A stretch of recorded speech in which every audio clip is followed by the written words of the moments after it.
Character इस तरह के रोल्स नहीं देना है, पर अब मैं करने जा रही हूँ। और अब मेरी जो आने वाली फिल्में हैं उसमें मैं माँ नहीं बनी हूँ, थैंक गॉड। लेकिन हमेशा माँ बनती रही हूँ। लेकिन इसमें सिर्फ ये ट्विस्ट है कि मैं इस बार सास ज्यादा बनी हूँ माँ से। तो वो एक जो सास की जो एक थिंकिंग होती है अपनी बहू और अपने बेटे को लेकर कि बेटे के फेवर में रहती है हमेशा माँ, लेकिन इस बार बहू के फेवर में है माँ। तो मुझे लगता है कि एक नयापन है इस माँ में। बाकी तो आप लोग सब देख ही चुके हैं, हर फिल्म में माँ का रोना एक ही है, उसकी बेटी की शादी नहीं होगी, बेटी की शादी नहीं होगी। लेकिन इस बार शादी हो गई है बेटे की, और बहू आने से वो बहू के साथ है। लेकिन आज चेहरा उतरा हुआ क्योंकि मर्द बेचारे हैं, बेचारा मैं ही हूँ। इनके बेचारे यही हैं। तो ये बेचारी फिल्म रिलीज होने तक चलेगी? शायद तो तब तक ही चलेगी। फर्स्ट एक्सपीरियंस है ये? जी हमारा फिल्म का डायरेक्टर के बारे में जो सर ने एक्सप्लेन किया सर वही डायरेक्टर है। अपने सहयोग से आप क्या फील करते हैं सर?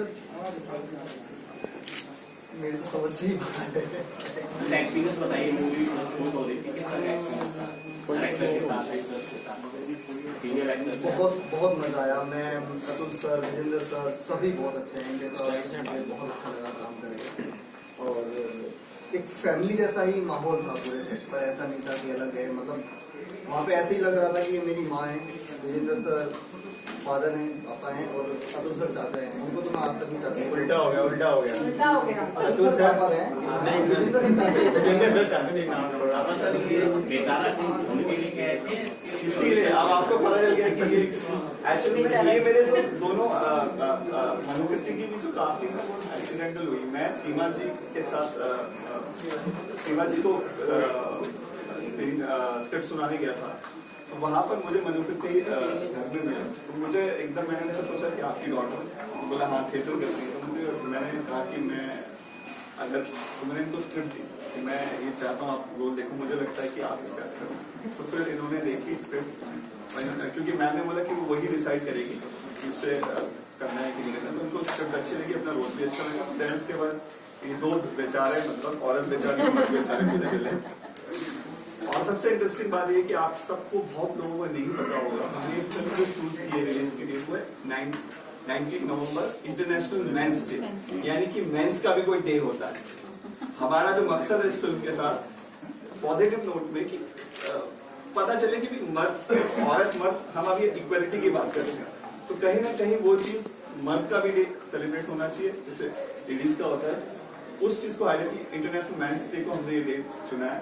और थोड़ी सी मतलब की बेचारगी मर्दों की भी देख लो, औरतों की तो बहुत देखी। देखा जाए तो डायरेक्टर सब कुछ रिलेट करते हैं इस मर्द बेचारा से। सर मैंने कहानी भी लिखी है, तो उसका मतलब आप समझ सकते हो शायद शादीशुदा भी शादीशुदा के बाद सबको समझ आके आज तक पिटाई होंगी। आपके बेचारा कहने से ही जाहिर है कि आप शादीशुदा। सर वोमेन सेल तो काफी चल रहे हैं, लेकिन मेन सेल की स्थापना दिल्ली में एक दो बार हो चुकी है, कामयाब नहीं हुए। आपने कोशिश की है कि ढूंढने की उसके पीछे क्या कारण है? तो अब हमारी इस फिल्म के बाद ना मुझे बहुत ऑर्गेनाइजेशन से कॉल आया कि हम कैसे आपकी फिल्म क्या है, मतलब हम जानना चाहते हैं। तो हमारी कहानी में अभी जो ट्रेलर में दिखता है तो हमने हल्का फुल्का कॉमेडी रखा है, लेकिन फिल्म के अंदर बहुत से ऐसी चीजें जो कि वो मुद्दे को उठाती है, जिसमें जब आपकी फ्रेंड बोलती है मैं ये केस कर दूंगी वो कर दूंगी, तो ये बोलती है ये गलत बात है। अगर मर्दों को कानून का गलत इस्तेमाल करना चाहिए तो औरतों को भी नहीं करना चाहिए। वो सारी चीजें हमारी कहानी के अंदर है। तो हम भी चाहते हैं कि जैसे मैंने कहा कि अगर मेंस डे भी सेलिब्रेट होना चाहिए, तो वैसे ही मेंस सेल्स कानून की नजर में सब बराबर हैं, तो सबको ये हम किसी भी जेंडर को टारगेट करके हम किसी को फेवर नहीं दे सकते, मुझे ऐसा लगता है। और सबसे स्ट्रॉन्ग बात जो इस फिल्म के अंदर है वो अनुज जी ने जैसे कहा कि हम दिखा रहे हैं कि औरतें ही दुखी है, मर्द भी दुखी है। ये तो सिर्फ एक जस्ट कहने की बात है, लेकिन उसके अलावा जो सबसे इम्पोर्टेंट चीज है वो ये है कि एक्चुअली में मर्द का दर्द होता क्या है, किस चीज से जूझता है मर्द, या हमारी सोसाइटी किस दर्द से जूझ रही है। ये इस फिल्म को देखने में ज्यादा अंडरलाइन की गई है बात कि मर्द वो नहीं होता जो रोए ना, मर्द एक्चुअली में वो होता है जो रोए, जो हर चीज को फील करे, जो हर चीज की रिस्पेक्ट करे, वो मर्द होता है। तो ये सबसे इम्पोर्टेंट चीज है जो स्क्रिप्ट की, जो मुझे भी अच्छी लगी थी, जिस वजह से मैंने ये फिल्म अनुज जी की है कि आज तक हम कभी ये जानने की कोशिश ही नहीं की। हमने बचपन से अपने बच्चे को, लड़के को हमेशा ये कहा है, अरे तू रोएगा नहीं, तू मर्द है, तू रोएगा नहीं, तुझे दर्द नहीं हो सकता, कैसा मर्द है, ऐसा मर्द है। तो ये क्या है, ये जो कॉन्सेप्ट है जो हमारी सोसाइटी लेके घूम रही है, इसकी वजह से आप नहीं जानते कि उस मर्द को हम किस तरह का बना देते हैं। जब वो बड़ा होता है फिर हम उससे शिकायतें करें तो वो गलत है। मेरे ख्याल से जब बच्चा छोटा होता है तभी से अगर हम उसके पालने में इस बात का ध्यान रखें कि उसे हमें असली मर्द बनाना है, जो दूसरों के दुख में काम आ सके, वो मर्द जो दूसरों का दर्द समझ सके, वो है मर्द। मर्द ये नहीं जो दूसरों को दुख पहुंचाए, दूसरों को अपना शारीरिक बल दिखा के उनके ऊपर अत्याचार करे, वो मर्द नहीं होता है।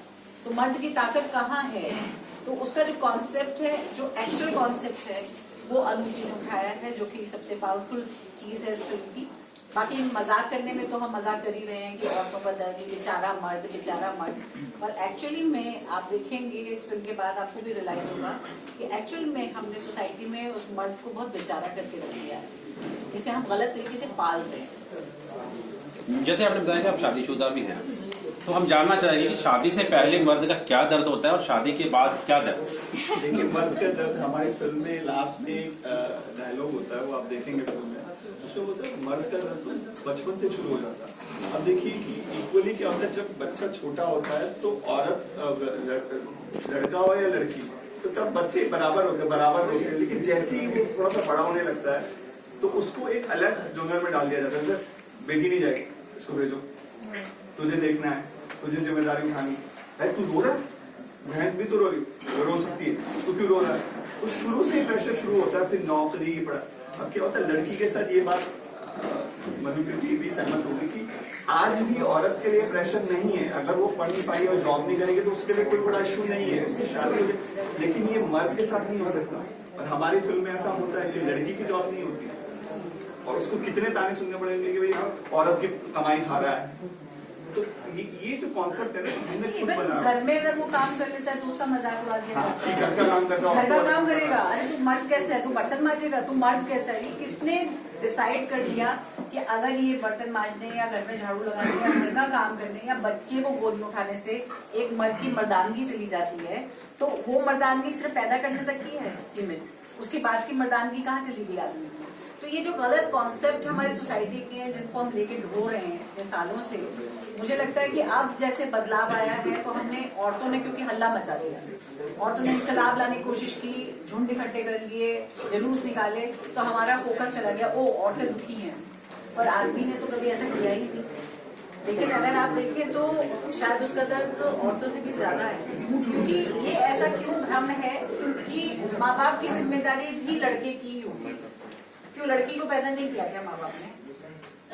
लड़की को अगर पैदा किया है और लड़के को भी पैदा किया है, तो अगर जब वो बीमारी हारी में पहुंचते हैं हमारे बुजुर्ग माँ बाप, तो हमेशा ये एक लड़के की ही जिम्मेदारी क्यों है? वो लड़की भी तो सेम उस चीज से गुजरना चाहिए ना उसको, कि मेरे माँ बाप है, मेरा भी दर्द है उतना ही बड़ा, लेकिन उसको शिफ्ट कर देते हैं हम, तुम सास ससुर का कर लो, अपने माँ बाप को भूल जाओ। ऐसा कैसे हो सकता है? तो वो लड़के के ऊपर एक इतना बर्डन कि वो पहले अपने माँ बाप का भी करे, फिर उससे ये भी शिकायत रहती है कि अपने सास ससुर का भी करे। तो लड़की को हम फ्री करते जा रहे हैं, इसलिए क्योंकि हम ये मानते हैं कि नारी के ऊपर बहुत बड़ा बोझ है कि वो बच्चे पालती है, घर संभालती है। और मैं खुद एक औरत होकर ये बात बोल रही हूँ कि हम पे हैं जिम्मेदारियां, हमने बहुत संसार की सारी जिम्मेदारी अपने कंधों पे ले रखी है, पर ऐसा नहीं कि आदमी फ्री घूम रहा है। तो ये बड़ी अच्छी बैलेंस वाली फिल्म है। फिल्म की अभिनेत्री से हम जानना चाहेंगे कि आपने बोला कि प्यार होने के बाद शादी हो जाती है, और वैसे तो क्या होता है जब शादी होती है ऐसा लगता है लड़का फंस गया है और उसके ऊपर बहुत सारी मतलब बंदिशें, बहुत सारी ऐसी चीजें उसके सामने आती है। तो हम जानना चाहेंगे कि शादी के बाद किस तरीके से मतलब साथ देना चाहिए, या किस तरीके से इस फिल्म में जो है कि थोड़ा बताया गया है। फिल्म में तो मैं नहीं बताऊंगी क्योंकि वो फिल्म देखें और फिर उसे जाने, बट आपका जो क्वेश्चन है उसको आई कैन आंसर कि शादी के बाद आई थिंक अगर मैं एक औरत होकर शादी करती हूँ, मैं अपने हस्बैंड से एक सर्टन काइंड ऑफ रिस्पेक्ट चाहूंगी कि वो दे, अंडरस्टैंडिंग चाहूंगी, तो वो अंडरस्टैंडिंग मुझे रिटर्न भी करनी पड़ेगी। अगर वो मुझे अंडरस्टैंड कर रहा है कि नहीं मैं काम करूंगी, तो शायद मुझे भी कहीं ना कहीं अंडरस्टैंड करना पड़ेगा अगर उसको काम करने का ना मन और बहुत सारी अगर उसे घर पे रह के घर की चीजें करनी है तो मुझे उस चीज का सपोर्ट करना है, ना कि पलट के कि तुम ये क्या कर रहे हो, बाकी मर्दों को देखो वो तो बाहर जा रहे हैं, वो पैसा कमा रहे हैं। तो आपको ये समझना पड़ेगा कि आप जिस आदमी के साथ रह रहे हैं वो क्या चाह रहा है अपनी जिंदगी से, एंड देन आप उसका सपोर्ट सिस्टम वहां बनते हैं, ना कि बाहर जो आदमी कर रहे हैं या औरतें कर रही हैं हम एक दूसरे को घर पे आके एक दूसरे से कंपेयर करें कि वो औरत तो ऐसा कर रही है, तुम क्यों बाहर जाके काम कर रही हो, या हम आदमी को कहें कि वो देखो आदमी इतना पैसा कमाता है, तुम्हारी सैलरी इतनी है। ये कंपैरिजन जो है आई थिंक वो करेक्ट डेफिनेशन नहीं है सपोर्ट बनने का। सो आई थिंक सपोर्टिव होना is the best thing. Film के अभिनेता जो है बहुत कम बोले हैं, ऐसा लगता है कि इनके ऊपर कोई दबाव है। तो जानना चाहेंगे कि आपके ऊपर क्या वाकई दबाव है या इस चुप्पी का भी कोई राज है? दबाव नहीं है, एक्चुअली मैं इतने सारे लोगों को एक साथ देख के थोड़ा नर्वस हो जाता हूँ हमेशा से, तो इसलिए मैं कम ही बोलना पसंद करता हूँ और कम ही बोला जाता है मुझसे, इसीलिए बस यही हो रीजन और कोई नहीं। फिल्म के अंदर भी ना ये पूरे दबाव में रहे हैं और ये जैसे इनके दोस्त बने हैं तो इन्होंने पूरी फिल्म में इनको दबा के रखा है, मतलब हर जगह। तो ये इससे गाइड करे भाई ये बताओ मैं क्या करूँ, ये है वो है, तो दबाव में वो कैरेक्टर में अभी मुझे लगता है फिल्म के कैरेक्टर से निकल नहीं मतलब मुझे जैसे आपने बोला है कि ये जो अंतर्राष्ट्रीय मैन दिवस जो है कि आपने बताया कि इस पे मतलब रिलीज होने जा रही है, वैसे अभी तक इस तरीके का कोई आया नहीं सामने, ना कोई इसके फेवर करने में आया, ना कभी मनाया गया है, तो किस तरह से मनाना चाहिए इस डे को? आप थोड़ा सा संदेश। एक्चुअली में यही प्रॉब्लम है। अभी मैम ने बहुत अच्छी बात बोली थी कि औरतें आज आ चुकी हैं अपने अधिकारों में, मर्द क्या करते हैं अभी भी उनको ऐसा लगता है कि हम क्यों मांगे, वो अभी भी उस विफत में जी रहे हैं, मतलब गलतफहमी में जी रहे हैं कि नहीं यार हम बोल ही नहीं सकते, हम एक्सप्रेस नहीं कर सकते। देखिए इंटरनेशनल मेंस डे हो या वुमेन्स डे हो, इसलिए होता है कि एक डे, हर चीज का एक डे बनाया गया फादर्स डे, जिस दिन हम उस जिस पे डे है उसको इज्जत दें। मतलब जैसे हम फादर्स डे होता है तो फादर्स को ग्रीटिंग देते हैं, मदर्स डे होता है तो वुमेन्स डे होता है तो वुमेन के लिए, तो उसी तरह से मेंस के लिए तो होना चाहिए ना कि आपके पिता के जीवन में मतलब क्या सिर्फ माँ का ही आपका योगदान, पिता के बिना क्या आप यहाँ हो सकते थे? तो पिता को आपने देखा होगा हम माँ को बोल देते हैं, पर्सनली भी हम कभी पिता को नहीं बोलते, डैडी होता ही नहीं, पर बेटी का फिर भी थोड़ा बहुत होता है, बेटों का तो बिल्कुल ही नहीं होता। तो आदमी ही आदमी का दुश्मन, जैसे औरत औरत की दुश्मन है, तो इसीलिए वो उनको आना चाहिए ना। हमने तो अपनी कोशिश की है, ऑर्गेनाइजेशन पर वाले भी ये बोलते हैं, आपने जैसे बोला सेल्स के, मतलब लोग मर्द ही नहीं आते। बेसिकली तो देखिए आप भी एक मर्द हैं और आप किसी और से क्यों पूछ रहे हैं कि मैं कैसे सेलिब्रेट करूं? आपका अपना तरीका होगा, इनका अपना तरीका है, पर मैन सब मिलके इस बात पे फोकस करें कि अब हमारा भी दिन होगा। नहीं, बहुत बढ़िया बात कही हमने कि होना चाहिए ऐसा, लेकिन कहीं सुनवाई नहीं मर्द की। मर्द की औरत की सुनवाई है, मर्द की सुनवाई नहीं है। और मेरे को लग नहीं रहा, जो मैं अपना जो है कि अनुभव बता रहा हूँ कि ऐसी सुनवाई होगी। वैसे ठीक है, इसके लिए जो है कि एक हमारे बीच में एक मर्द बेचारा है जिसको ये नहीं कह पा रहा है कि मेरी इच्छा क्या हो रही है। हाँ, इसका मतलब देखिए ना कि मर्द कितना दबा रहा है। ठीक बात है। एक मर्द से सवाल पूछूं? जी। बुरा वक्त गया है 1.5-2 साल का, उस बुरे वक्त में आपने हिम्मत की, आपको दाद देता हुए अपने फिल्म का ये निर्माण करने का सभी ने फैसला किया, उसमें कितना समय लगा पूर्ण शूटिंग में, कितना खर्चा आया, और अब जो इस वक्त में रिलीज हो रही है बॉक्स ऑफिस से क्या एक्सपेक्टेशंस हैं? देखिए बहुत अच्छा सवाल किया आपने दोस्ती। ये अभी हम 1.5-2 साल में हम बहुत लोग बेचारे हुए हैं कोविड के कारण, बहुत लोगों के रोजगार की। सिनेमा इंडस्ट्री आपको पता है, थिएटर अभी चालू है, कई जगह 50% है, तो थिएटर एंटरटेनमेंट इंडस्ट्री तो बहुत डैमेज हुई है सिनेमा। हम लोग ने जब शूटिंग की थी उसके बाद ही लॉकडाउन लग गया, जब हमारी फिल्म रिलीज होने वाली थी। आप सोचिए 1.5-2 साल अपनी फिल्म को लेके बैठना, करोड़ों का इन्वेस्टमेंट होता है, फिर उसके बाद ये डिसीजन लेना। हमने ये तय किया था क्योंकि हमारा सब्जेक्ट ऐसा कि अगर हम सिर्फ OTT में डाल देंगे तो लोगों को पता नहीं चलेगा। हमने डेट चुनी कि जिस दिन इंटरनेशनल मेंस डे है हमारा सब्जेक्ट कनेक्ट करेगा। शूटिंग तो 1 महीने में हो गई। और शूटिंग कहाँ हुई? थोड़ा जी गुड़गांव फरीदाबाद में हुई पूरी शूटिंग। मालिक अपनी भूमिका बारे में बताइए, क्या रोल है आपका, क्या कैरेक्टर? मेरा जो कैरेक्टर है वो, मेरे कैरेक्टर का नाम रुद्रा है, एंड जो विराज है उनका चाइल्डहुड फ्रेंड हूँ, चड्डी बड्डी है, साथ में ही बचपन से बड़े हुए हैं। मेरा जो कैरेक्टर है थोड़ा बोल्ड टाइप का, जो सोसाइटी एक तरीके से कहती है कि हाँ भाई ये मर्द है, तो उस तरीके का मेरा कैरेक्टर है और एक्सप्रेसिव भी हूँ, हर चीज में अपनी मर्जी से सारा कुछ करता हूँ। एंड बचपन से हम दोस्त है, तो कोई भी दिक्कत होती है छोटे से छोटे तो मेरे पास लेके आता है, भाई अब कैसे करूँ, इस चीज का क्या करूँ, इसका सोल्यूशन बता, ये सब। तो उस तरीके का मेरा कैरेक्टर है। एंड अगर वो मतलब जैसे शिवाली का जो है उससे प्यार करता है तो उसको कहने में डरता है बहुत, तो वो भी मैं ही बताऊं कि भाई मैंने कहा प्यार भाई क्यों करता है, तो बोलेगा मैं थोड़ी ना बोलूंगा उसकी जगह। तो उन सब चीजों में मैं उसको सपोर्ट कर रहा हूँ, बूस्ट कर रहा हूँ कि हाँ भाई तू इस तरीके से सोसाइटी में रहेगा तो तेरे को कौन पूछेगा, तेरी कोई वैल्यू नहीं रहेगी। तो उस तरीके का मेरा एक्चुअल में ये मर्द है और ये बेचारा है, मिला के हम सब बड़े मर्द बेचारा। और महेश जी कैसे पीछे रह गए इसमें, जो इनका फादर का करेक्टर निभा रहे हैं? तो सर आप भी कुछ बोलिए, कुछ बताइए। आइए ना आप। आइए सर। आप आइए ना। नहीं आप नहीं आप आइए।